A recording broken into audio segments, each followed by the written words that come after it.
सद्गुरु प्रभु महाराज को जय। बोधित जन्मरहित सिद्धांतम भ्रांति रहितोपदेशिकम सुगुणांबा समेतंतम श्री नित्यानंद कृष्णयाक्य गुरुभज। మా గురుదేవులు శ్రీ సుగుణాంబ సమేతులు శ్రీ నిత్యానంద మిట్టపల్లి కృష్ణమూర్తి సద్గురువులకు అనంతకోటి సాష్టాంగ ప్రణామాలు సమర్పిస్తూ అలాగే అందరికీ జయగురులు సమర్పిస్తున్నాను.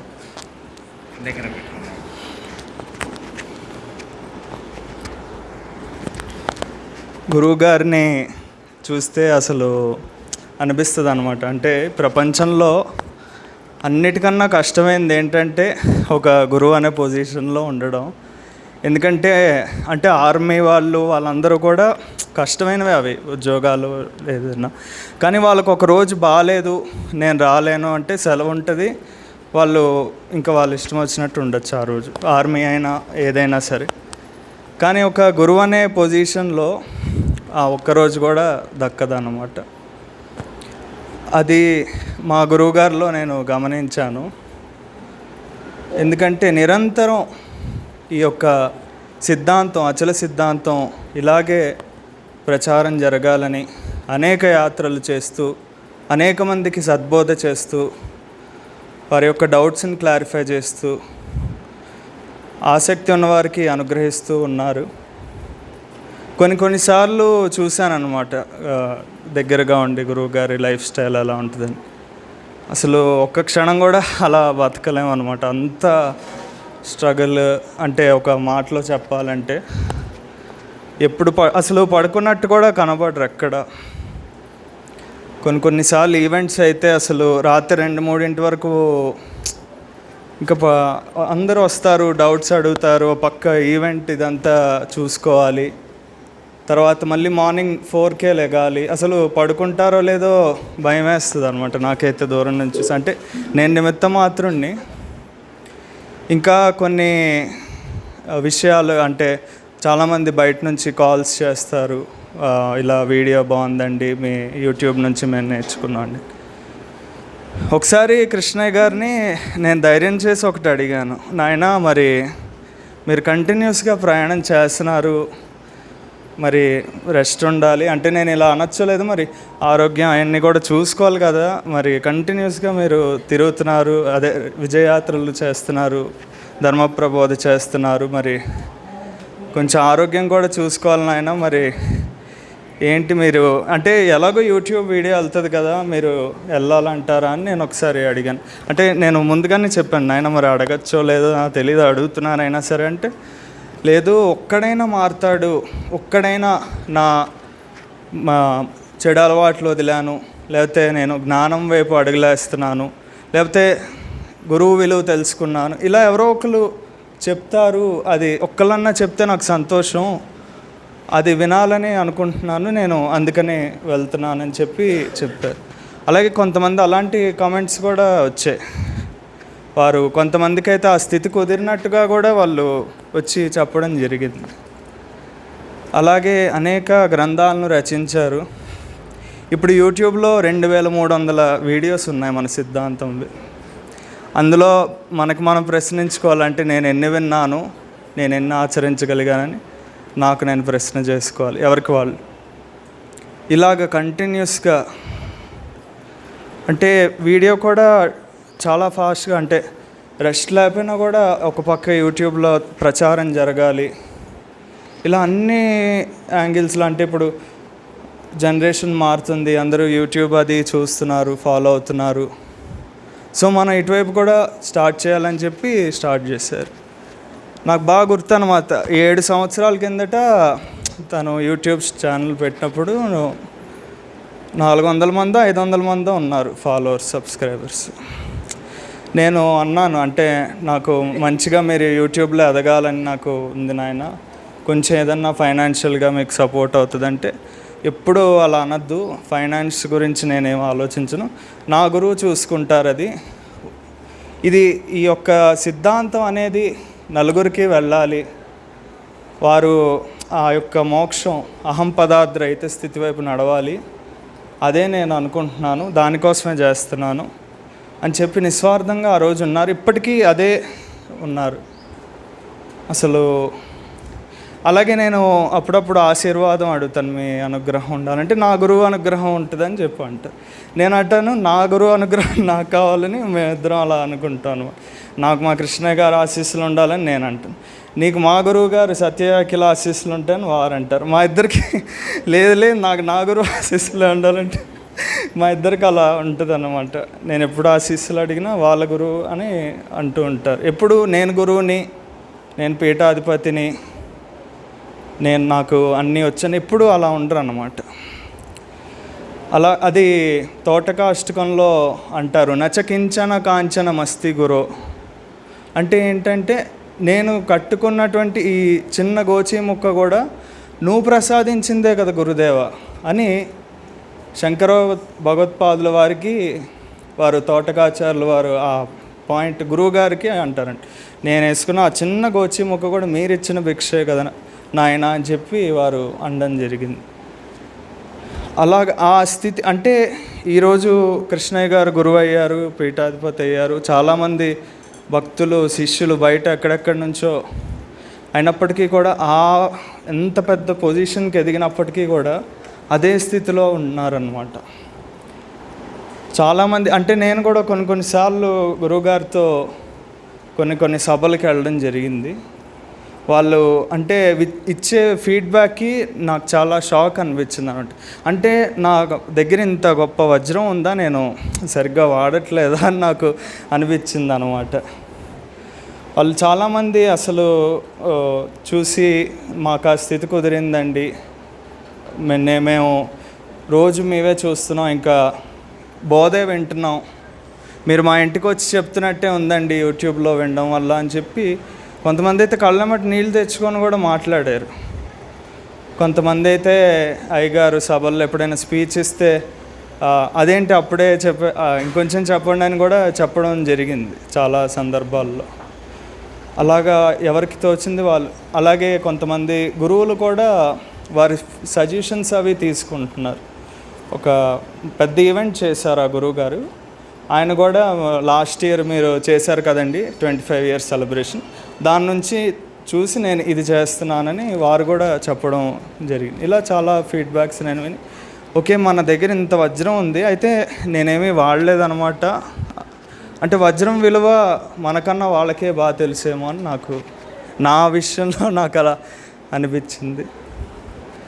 ఏమన్నా పొరపాటు అయితే క్షమించాలి నాయన. జయచల సద్గురుపుర మహారాజ్కు జయతల సద్గురుపుర మహారాజ్కు అమ్మ. ఇప్పుడు ఒక్క మాట చెప్తామ్మా. నేను ఒక ఊరు వెళ్ళామ్మా. ఇప్పుడు మనం వెళ్ళినప్పుడు ఇప్పుడు నాయనగారు ఉన్నారు ఇక్కడ, అద్భుతంగా చెప్పారు, అందరం విన్నాం. వారు చెప్పిన వాక్యం ఏ హృదయంలో ఎలా పనిచేసి వాళ్ళలో మార్పు తీసుకురావచ్చు. అయితే మళ్ళీ ఆ మార్పు వచ్చిన వాళ్ళు వచ్చి, నాయన మీరు ఆ రోజు హైదరాబాద్లో 26వ వార్షికోత్సవంలో మీరు ఉపన్యాసం చెప్పారు, ఒక కోడలు ఇలా అత్తగారి విషయంలో ప్రవర్తనలో మార్పు తీసుకొచ్చారు, అలా నేను కూడా ఇంటికి వెళ్ళిన తర్వాత మా అత్తగారిని మంచిగా చూసి మా అత్తగారిలో మార్పు తీసుకొచ్చా అని చెప్తే వారు ఎంత సంతోషిస్తారు, అవునా కదా? వారు గురువుగారిని తలుచుకుంటారు, అబ్బా మా గురువు అంత అద్భుతంగా పలికిచ్చారు, వాళ్ళలో మార్పు వచ్చింది, అదే చాలు. ఇంత శ్రమ వారు ఇప్పుడు కదిరి నుంచి ఇక్కడ దాకా వచ్చారంటే మామూలు విషయమా? ఊర్లో రావాలంటేనే ఎండ ఉంది, ఫంక్షన్ ఉంది, 96 సాకులు చెప్తారు. అంత దూరం నుంచి ఇక్కడికి వచ్చారంటే ఎంత శ్రమ చేశారు నాయనగారు. మరి ఇంత మార్పు వస్తే వారు ఆ శ్రమను మర్చిపోతారు, వెళ్ళినందుకు ఈ ప్రయోజనం కలిగిందని అనుకుంటారు. ఏమంటారు? అట్లా ఒక ఊరు వెళ్ళా, ఆయన రిక్షా తొక్కునేవాడు. నాకు తెలీదు. తర్వాత ఒక 10 సంవత్సరాల తర్వాత మళ్ళీ ఆ ఊరు వెళ్ళా. 10 సంవత్సరాల తర్వాత ఆ ఊరు వెళ్ళా. ఆయన వచ్చి చాలా ఇప్పుడు మంచి డ్రెస్ వేసుకున్నాడు, మాల దీక్ష తీసుకున్నాడు అనుకుంటా, మంచి బొట్టు పెట్టుకొని వచ్చి నమస్కారం చేసి గురువుగారు బాగున్నారా అన్నాడు. బాగానే పలకరిస్తే మనం అన్నకం బాగానే ఉన్నాయండి. నన్ను గుర్తుపట్టారా అన్నాడు. నాకేం తెలిసినాయన, నేను ఎప్పుడు గుర్తుపట్టలే అన్న. ఆయన ఏమన్నాడంటే, నాయనగారు 10 సంవత్సరాల క్రితం మీరు ఈ ఊరు వచ్చినప్పుడు ఒక ఎగ్జాంపుల్ చెప్పారు, ఆ ఎగ్జాంపుల్ విన్న తర్వాత నేను మారిపోయా, నేను ఇప్పుడు డ్రింకింగ్ మానేసా, నాన్ వెజ్ మానేసా, ఇప్పుడు రోజు మంత్రానుష్ఠానం చేసుకుంటున్నా, ఒక గురువుని ఆశ్రయించాను, ఆ పద్ధతిలో జీవిస్తున్నాను, నేను ఇప్పుడు చాలా బాగుపడ్డాను అని చెప్పాడనమాట. నేను అసలు ఆయనకి ఏం చెప్పినో కూడా నాకు గుర్తులేదు. 10 సంవత్సరాల క్రితం ఏదో చేద్దాం మనకేం గుర్తుంటుంది.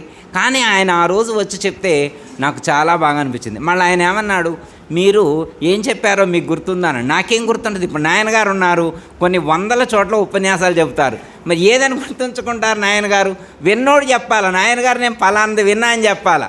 ఆయన వచ్చి చెప్పారు, నాయన మీరు అంగుళీమాలి కథ చెప్పారు, బౌద్ధానికి సంబంధించి బుద్ధుడు అంగుళీమాలని ఎలా మార్చాడో ఆ ఎగ్జాంపుల్ చెప్పారు, నేను మారిపోయాను అని చెప్పారు. నాకు చాలా మంచిగా అనిపించింది అనమాట. అంటే ఒక గురువు లేకపోతే ఒక సాధకుడు ఒక ప్రాంతంలోకి వెళ్ళి ఒక 10 నిమిషాలు ఉపన్యాసం చెప్పినప్పుడు ఆ విన్నటువంటి వ్యక్తిలో మార్పు వచ్చి, నాయనా మీరు చెప్పిన ఉపన్యాసం విని నేను మార్పు చెందానంటే ఆ గురువు చాలా సంతోషిస్తాడు. ఇక అంతకంటే ఇక వేరే గురువుకి ఏమీ ఇవ్వాల్సినటువంటి అవసరం లేదు.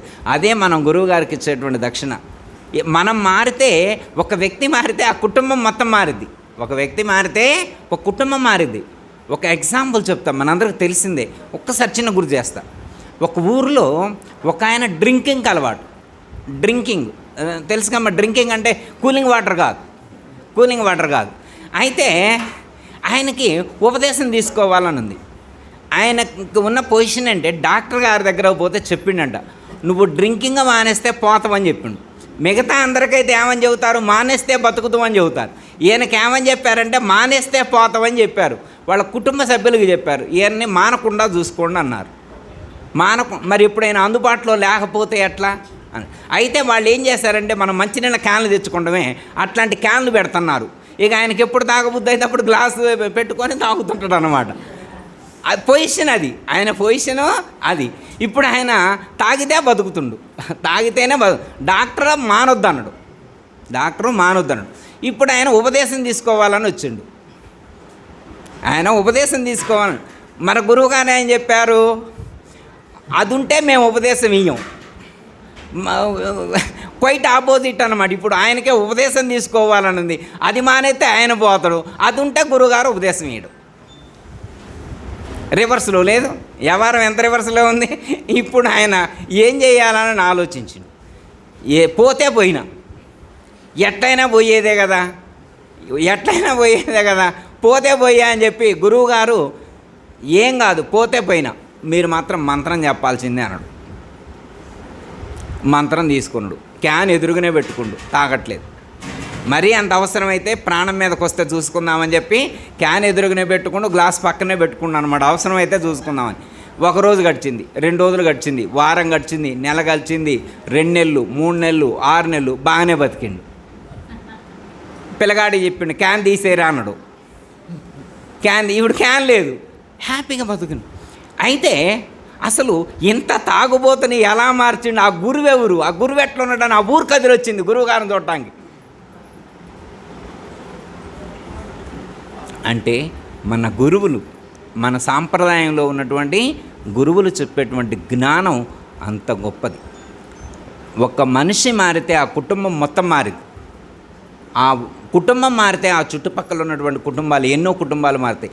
అంటే ఈ ప్రపంచంలో ఒక వ్యక్తి వల్ల ఒక కుటుంబం మారింది, ఒక కుటుంబం వల్ల ఒక కమ్యూనిటీ మారింది, ఆ కమ్యూనిటీ వల్ల ఒక ఊరు మారింది, ఒక ఊరు మారటం వల్ల అట్లా ఎంతోమందిలో మార్పు తీసుకురావడానికి ఈ యొక్క జ్ఞానం ఉపకరిస్తుంది. అందులో ఏమాత్రం కూడా సందేహం లేదు. ఓకే, మన గురువుగారు అంత చక్కగా మనకు జ్ఞానాన్ని అందించారు. కాకపోతే ఏంటంటే దాన్ని మనం ఎంతవరకు పదును పెడుతున్నాం అనేటువంటిది మనల్ని మనం చెక్ చేసుకోవాలి. ఓకే, అంటే ఇప్పుడు ఒక బాధ్యత తీసుకున్న తర్వాత కష్టం సుఖం అన్నీ ఉంటాయమ్మా. ఇప్పుడు నాయనగారు ఉన్నారు, ఇంట్లో ఏసీ వేసుకొని పడుకోవచ్చు. నాయనగారికి ఉన్న పరిస్థితికి అయితే ఒక ఊరు కదలాల్సిన అవసరం లేదు. కానీ ఎవ్వరు పిలిచినా వస్తారు.